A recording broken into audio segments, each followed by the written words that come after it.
শুরু হয়ে গেছে লেবানন ইসরায়েল যুদ্ধ। সীমান্তে সামরিক তৎপরতা জোরদারের নির্দেশ দিয়েছেন দেশের প্রধানমন্ত্রী নওয়াফ সালাম। শনিবার ইসরায়েলের দিকে ৬টি রকেট ছোড়া হয়েছে লেবানন থেকে। প্রাথমিকভাবে এই ৬ রকেটকে লেবাননের প্রতিরোধ যোদ্ধাদের ছোড়া মনে করা হলেও বিবৃতি দিয়ে সেটি অস্বীকার করেছে ইসলামী প্রতিরোধ আন্দোলন। ইসরায়েলের সেনাবাহিনী বলেছে, ইসরায়েলের শহর মেতুলার দিকে ৬টি রকেট ছোড়া হয়েছে। এর মধ্যে ৩টি ইসরায়েলের ভেতরে প্রবেশ করে। এর জবাবে লেবাননে নতুন আগ্রাসন শুরু করেছে ইসরায়েল। যদিও বিবৃতি দিয়ে লেবাননের প্রতিরোধ গোষ্ঠী বলেছে, ইসরায়েলে কোনো হামলা চালায়নি তারা। যুদ্ধবিরতির প্রতি শ্রদ্ধাশীল এই সংগঠন। তাহলে লেবানন থেকে কারা ৬টি রকেট ছুড়েছে তা নিয়েও উঠেছে প্রশ্ন। যদিও কোনো কিছুই মানতে রাজি নয় ইসরায়েলের প্রধানমন্ত্রী বেনিয়ামিন নেতানিয়াহু। যুদ্ধবিরতি লঙ্ঘন করে লেবাননে কয়েক দফা বিমান হামলা চালিয়েছে দেশটি। গত নভেম্বরে যুদ্ধবিরতির পর এটি সেখানে সবচেয়ে ভয়াবহ হামলা। লেবাননের স্বাস্থ্য মন্ত্রণালয় বলছে, এই বিমান হামলায় এক শিশুসহ অন্তত ৭ জন নিহত হয়েছেন, আর আহত হয়েছেন আরও অন্তত ৪০ জন। ওয়ালটন আবারও মিলিয়নিয়ার অফারে ওয়ালটন ফ্রিজ কিনে আপনিও হয়ে যেতে পারেন মিলিয়নিয়ার। ইসরায়েলি সেনাবাহিনী জানিয়েছে, শনিবার লেবানন থেকে ইসরায়েলকে লক্ষ্য করে রকেট হামলা চালানো হয়।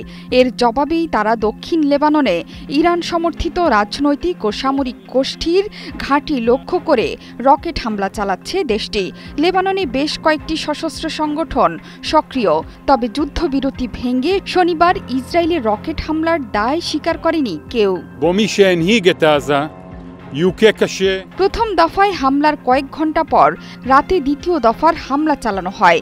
ইসরায়েলি সামরিক বাহিনী জানিয়েছে, তারা প্রতিরোধ গোষ্ঠীর কমান্ড সেন্টার, অবকাঠামো এবং একটি অস্ত্রভাণ্ডার লক্ষ্য করে এই হামলা চালিয়েছে। গত বছরের ডিসেম্বরে যুদ্ধবিরতি চুক্তি ভেঙে লেবাননের দক্ষিণাঞ্চলের 2টি গ্রামে হামলা চালিয়েছিল ইসরায়েল। শনিবার ইসরায়েলের রকেট হামলার ঘটনা এমন এক সময় ঘটেছে যখন গাজায় অভিযান চালাচ্ছে ইসরায়েল। 1 বছর ধরে ইসরায়েলি বাহিনী এবং লেবাননের সশস্ত্র গোষ্ঠীর পাল্টাপাল্টি হামলার পর গত নভেম্বরে যুক্তরাষ্ট্র ও ফ্রান্সের মধ্যস্থতায় যুদ্ধবিরতি কার্যকর হয়। যুদ্ধবিরতি চুক্তির শর্ত অনুযায়ী লেবাননের সেনাবাহিনী দক্ষিণাঞ্চলে অতিরিক্ত কয়েক হাজার সেনা মোতায়েন করবে, যাতে সশস্ত্র গোষ্ঠীগুলো ইসরায়েলে হামলা চালাতে না পারে। চুক্তি অনুযায়ী এর আগে প্রতিরোধ আন্দোলনের যোদ্ধা ও অস্ত্র সরিয়ে নিতে বলা হয়েছিল। আর ইসরায়েলি সেনাবাহিনী যুদ্ধের সময়ে যে এলাকাটি দখল করে রেখেছিল সেটি থেকে সরে যাওয়ারও কথা ছিল।